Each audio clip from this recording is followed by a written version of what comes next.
She held scissors to my throat. Scissors, underlined, to my throat. She left bruises on my neck, along with cuts from her nails. She cut the inside of my lip, and now one of my front teeth is moving slightly. Combine that with the fact that these kids have run away 7 times from you? How is any reasonable person supposed to think you're not starving and abusing these kids? Okay, mental abuse, I would say yes. Physical abuse, no. Has there been altercations? Yes, there has.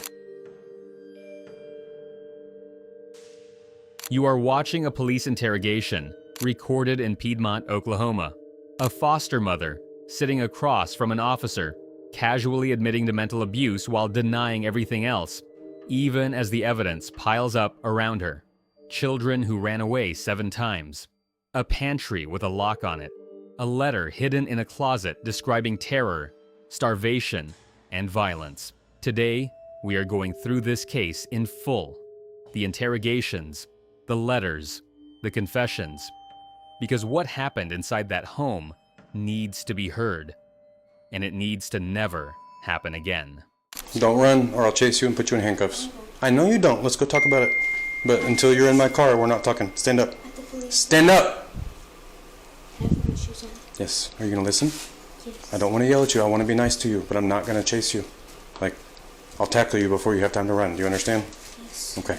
I don't want to do all that. I want to help you and figure out why you ran away and all that, but... Can we talk about it at the police station? We can talk about it in my car first. Yeah. Okay. What's going on? Why'd you run away? I don't want to be there. Why not? She's scared. She's scary? Who? The one who takes care of us. What's her name? Tina. Is that your mom? Yeah. What's scary about her? I'm scared to get in trouble because she goes to the extreme. She goes very far when she gets into trouble. Like what? What happens when you get in trouble? Sometimes she locks us in a closet. Locked you in a closet? For how long? The longest I've been in here has been like 4 days. 4 days? When did that happen? Most recently? It was last year. It was around Easter. And what did you get in trouble for that made that happen? I was sneaking my sister's food. You were making them food? I was sneaking my sister's food that she gets from school. Why'd you get in trouble for that? Because I'm not supposed to. Make food? No, my sister, my little sister, she was bringing like snacks from school. Yeah. And I was having her keep it in the bedroom so I could have some. And so when she figured it out, she tased me and locked me in a closet for 4 days. She tased you? Have you ever locked your kids in the closet? No. Okay. Why would they tell me they've been locked in the closet? All of my kids said that. More than one. No. I've never locked any of my kids in a closet. Okay. I found this letter. And I'm sure you've read it. It was in your closet. Oh, yes. Tell me about these letters. Sure, absolutely.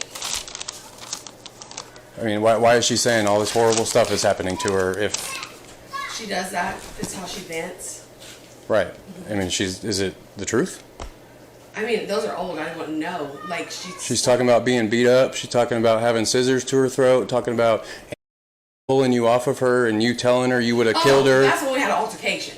Right. We had an altercation. With scissors? No, there was no scissors. She was coming at me. Okay. But we can't pull it off because she was holding my hair. Okay. Right? And yeah, that did happen. That did happen, yes. Let that exchange sit for just a moment. A child wrote a letter. Detailed, specific, desperate, describing scissors held to her throat, bruises on her neck, a tooth loosening from the impact of being grabbed. And the first response from Tina is, she vents. She writes stuff like this all the time. But here is the thing about children who write letters like that. They don't do it for fun. They do it because they have no other way out.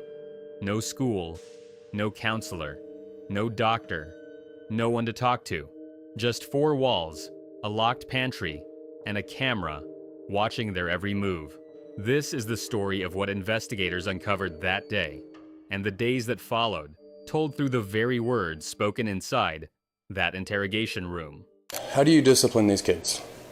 I mean, I know we talked about it earlier. Do you spank them? No. Do you hit them? No. Ever? No. I've had altercations before. Yeah. There's been more than one. There's a time she ripped my necklace off of me, okay, and I held her. Tantrums, kick and punch. Yeah. I had to hold her down. Okay. Okay. Other than that, no.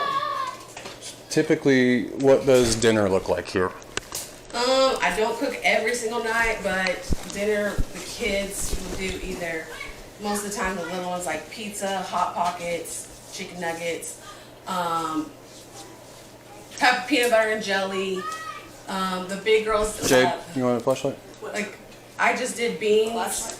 If you need it, I don't know. I just did beans the other day. Explain that to you. I know, but here I am, and they don't have bedrooms, and they had cereal for dinner. Well, that's what they wanted. They got the choice, the option. If they had the choice of that, that's what they wanted. It's always what they want. What do you want? I'm not cooking tonight. If they want cereal, they get cereal. If they want a bologna and cheese sandwich, sir, they get it. Ask all of them. That was their option tonight. I'm not sure what she wanted. I said, what do you want? There's beans that from last night that I cooked. She was just saying, who's going to get to eat the beans now? She loves my cooking. My kids love my cooking. Dear God, I think she's going to kill me. I didn't do anything. You and I both know that. I have been talking to you, praying, and trying to be polite, helpful, and respectful. I've been shutting out all the bad thoughts, but it's no use. But I won't let their negativity and discouragement stop me. This is my year for as long as I'm alive. I'm going to change, but I won't let anyone stop me. I want to change, but if she kills me, I know that I was making changes to make me better. I'm going to be kind and respectful still. She held scissors to my throat. Scissors, underlined, to my throat. She left bruises on my neck, along with cuts from her nails. She cut the inside of my lip, and now one of my front teeth is moving slightly. My nose is clogged with blood, and my ear is bright red with plenty of scratches on it. And it hurts so bad. I can't lay on that side of my head. You know I could get her in trouble for that.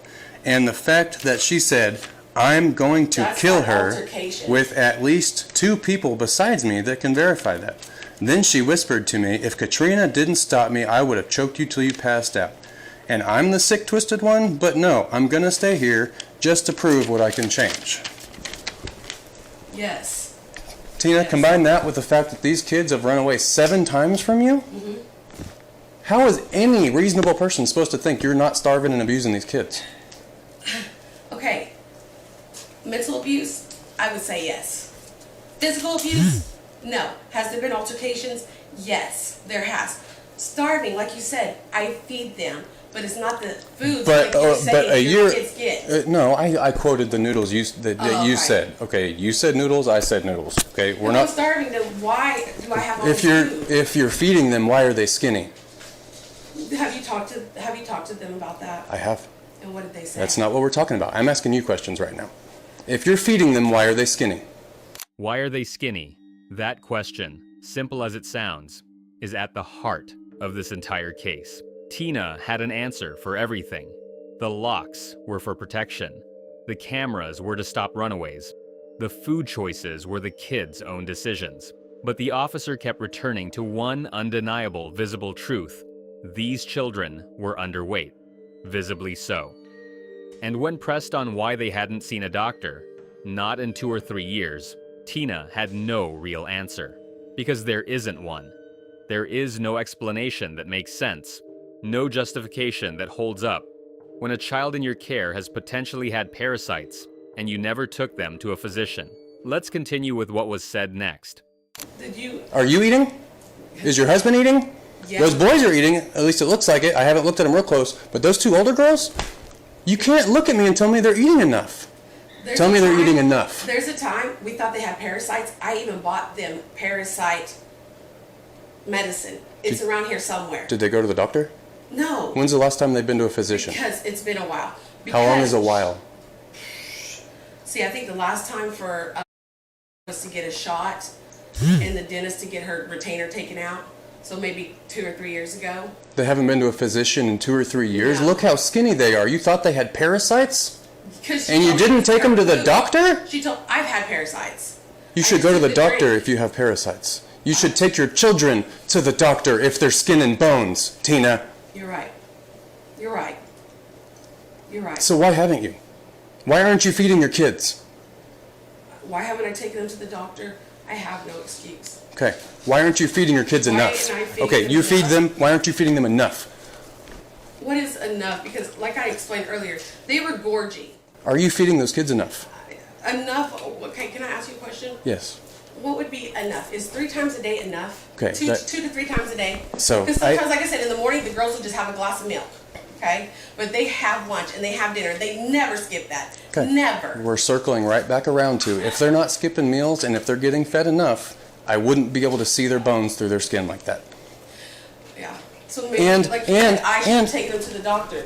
Absolutely, I think you should have taken them to the doctor. You know, especially if they're skinny because there's something wrong with them. You know,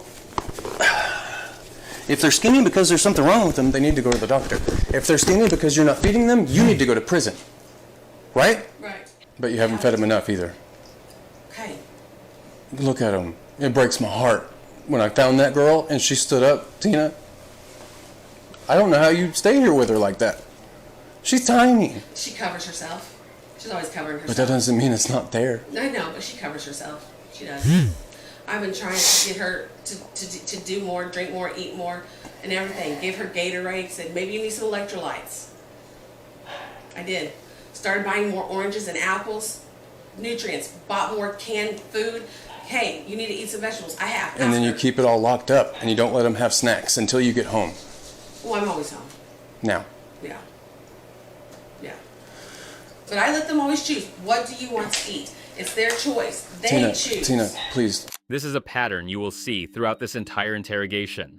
Every time the officer corners her with logic, with facts, Tina pivots. She deflects. She offers a partial acknowledgement and then immediately follows it with a justification. I do feed them, but they're always asking for more. I should have taken them to the doctor, but I thought they had parasites. There were altercations, but she started it. This is a textbook deflection strategy, and it is deeply important to recognize it. Not just in criminal cases, but in everyday life. Because people who harm others rarely present themselves as villains. They present themselves as victims of misunderstanding. Let's keep going, because the locks on the pantry and the refrigerator are about to come up. Why is all the food locked up? To keep them from sneaking it, stealing it, things like that. Why? The freezer, you notice, isn't locked up. They don't usually get in the freezer and mess with that stuff. But the stuff that they can grab quick, Let me ask you a question. that's why. What is wrong with letting them? You know, I understand keeping some control over it because I've got 4 kids. I have to do that myself. You know, but I do that through parenting, not putting locks on everything. I understand that these are some devious. Hang on. Let me finish. Wait. Just let me finish my thought, please. No, absolutely. I understand you got some devious kids causing problems. You got to take that extra step. I get Yes. it. But like their cameras, locks. They're running away constantly. They're writing letters, but because they're out of options. They don't know what else to do anymore. Like they're expressing their feelings on paper because they've got no one to talk to because they don't go to Yes. school and they don't go to counseling and they don't go to the doctor and all they do is sit around here and get starved. And what am I supposed to tell anybody that asks me why you shouldn't go to prison? What do I tell somebody, Tina? Because I just didn't feel like taking them to the doctor. No. You've got $60,000, $80,000 cars in the garage, but you can't afford enough food, so you lock it up. Let's reconvene tomorrow because I'm getting frustrated and that's unprofessional, and I apologize for that. Actually, you know what? You're doing your job. Thank you, You're doing your job. thank you, Tina. You're absolutely welcome. And you said my sister was on her way? Jade, sister's yes, coming. ma'am, I'm sorry. Okay, we're not going to leave. We're just going to quit this interview so I Okay. can calm down. You're okay. I appreciate you speaking with me. No, I and appreciate you. You have, I'm gonna let you know, stuff over there. you have been very nice throughout this whole process. I'm Something like this can be very uncomfortable, all of it from the beginning. And since you walked in my door, you have made this process comfortable. glad. You're doing your job, Right. okay? That's your job. Serve and protect, right? I can't be mad at that. All right? Her job, same thing. Serve and protect, right? I understand. I do. Okay. It looks bad. It does. It's because it is bad, Tina. does. It doesn't look bad. It is bad. Yeah. The police are here doing a search warrant, and DHS is taking your kids. I know. It's bad. And that's you know what, I'll tell you something. Those two older ones have been taken from DHS. I know, and not they're- only from their bio parents, but a foster And they're terrified. foster. They've been taken out of foster care before because that foster home got know. investigated, and then the third home that they didn't want them, so they felt not wanted. And now the fourth home. And I How, hate how do that. they feel here? I hate that. And so these kids have run away over and over again, but it's wild, and I didn't think we would have this conversation because it's not normal for us to have this conversation, but it's crazy. These kids want to run away, but they're also scared of me to take them away. They don't want to be here, but they're scared to end up with some worse foster family. They've told me the reason they don't want to be here because they're tired of hurting everybody. They're tired of hurting. How are they hurting you? Eating too much? No. Just putting me through the things that they have put me through. What did they put you through? Like, I told you she scratched my car. She got mad. She got angry. She's a child. She's a child. 3 words. And in those 3 words, the officer summarized everything that was wrong with what Tina was saying. These were children in foster care. Children who had already been failed by the system once, twice, 3 times. Children who had been through instability, uncertainty, abandonment, and instead of getting the stability and care they desperately needed, they ended up in a home where the food was locked up. Cameras were mounted to monitor their every movement. A taser was used as a disciplinary tool, and a letter describing fear of being killed was kept in a closet among important papers. What happened next, in the final portion of this interrogation, is perhaps the most revealing of all, because the taser question came up, and the answer Tina gave was unlike anything you might expect. Several of your kids confirmed that you have tased one of these kids with that taser. No, as I was telling her earlier, we do that, right? Yeah. And we even do it with the dogs. So physically, no, I'm not. Like, how close have you put it to the kids? One time I got real close on accident because we were playing around. But as far as, no. Okay, then the bzz game, like, how close are you? Oh, not that close. I know, but you're not telling me the distance, Oh. like with inches? I think 6 inches is what you just showed Yeah, me. we pop it. Like, oh, it's like, did you find it? I did. Yeah, it's little. It don't hit them.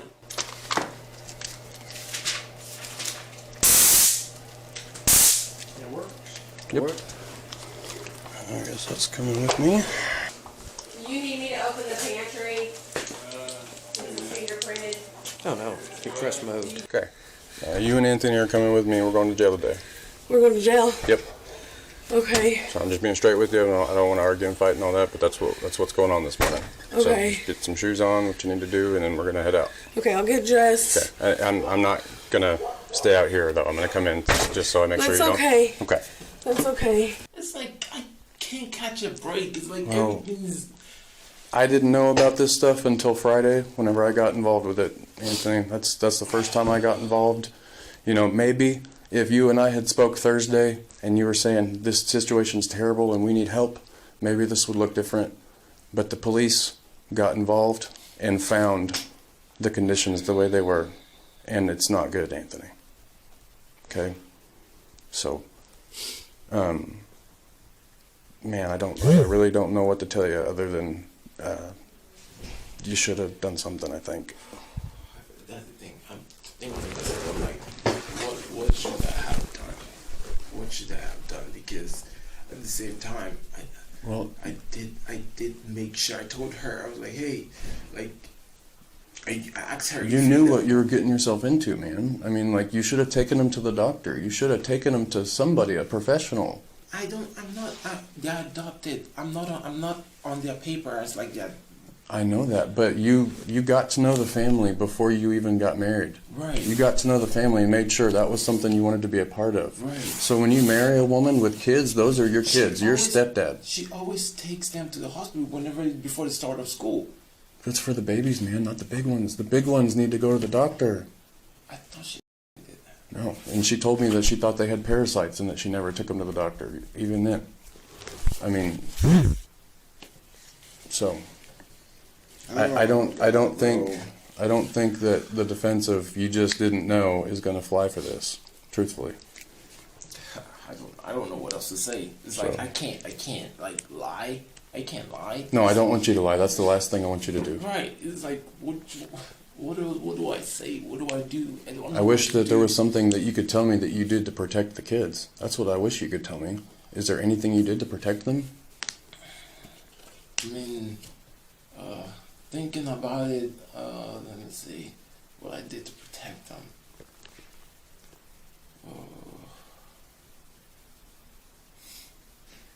You know, So if I'm just trying to think hard.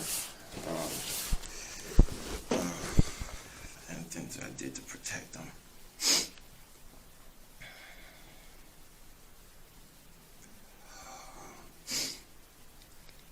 I don't know. Those times I did say, because I wanted like us to. I don't know if this is like protecting them. It's like me having to take them to buffets and stuff. I don't know. That's not protecting. That's well, trying to that's feed feeding them, more. right? I'm sorry, but protection. Talking to them. Yeah. No, that's not. So you said you took them to buffets, but you know, you also said Tina primarily took care of them at home. Did you ever prepare meals for the family? I did. It's African food, and Not really their thing, Not or really their thing. So it do it more of the night American corn dogs and yeah.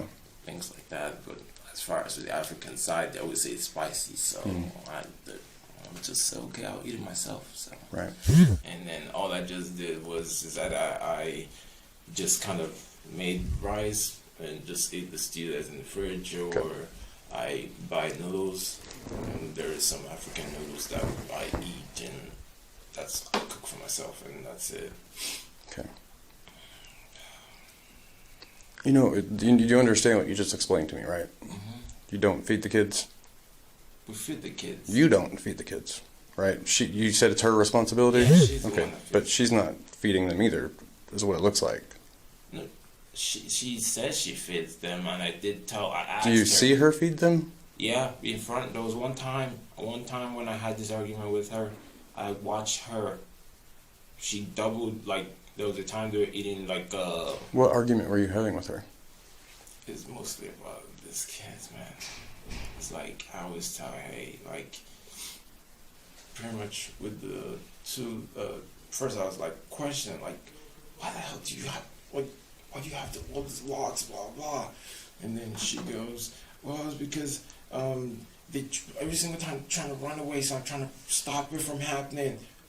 Then all of a sudden, cameras. Why do you have all these cameras? Like, what the? Is that not what you? Is that her? Like, there's so many cameras. That's crazy. That's just so crazy because I freaking that was argument about it. I argued with her. I said, "Hey, what this camera? Like, this is not a normal family. This is some prison or something." Yeah, that's what I'm thinking. First of all, it's Thank like you. The cameras. I was like, "Yo, okay." So much cameras, and she's like, "Yeah, because I use the cameras to watch them because that way because they kept asking." After they finished eating, they kept asking, like, stealing food from the little ones. Whenever the little ones are eating, they go into the kitchen and kind of give the little ones some side eye, and then the little ones would just act like they're full, and then the big ones take their food and eat it Because they're hungry, Anthony. because they ate. But why are they? Man, Anthony, Just like you, I'm confused, man. I'm freaking confused. Okay, they're listen. hungry. All right, just listen to me for Okay. a minute. Let me explain kind of what I'm thinking. Okay. Because you tell me these kids run away all the time, and that might be a behavior thing or not, whatever. But you're also telling me, like, they're stealing food all the time. Right. That just, like, they're stealing food all the time, and they're skin and bones. Like, But they're hungry, Anthony. Hey, check If, this out. Though. like, They went to my her sister's house. yeah. She fed them. But tell me why the hell they're still stealing the food from their cousin's place? Because whenever you came from a good home, so I don't expect you to understand this, but when kids over time don't get enough food, it's kind of like a dog. Like, have you ever had like a dog or an animal that went too long without food and stuff, and they just want to eat, and you gotta kind of stop them because they'll eat too much and they'll throw up, and it's so whenever an animal or a child or whatever has gone without adequate food, they're gonna want to eat everything all the time, just as a psychological thing. Like, they're used to not getting enough, so they always want more. Does that make sense? Like, any chance they get for food, they're gonna be like, oh, I need to grab that because I'm not gonna get to eat tomorrow, or I'm not gonna have enough, or I'm still hungry, or I'm not in those kids' head, but I can imagine kind of how they're thinking, and it makes sense to me from my side why they're stealing food, because they're habitually not getting fed enough. They're hungry. Does that concept make sense to you? I guess I don't know.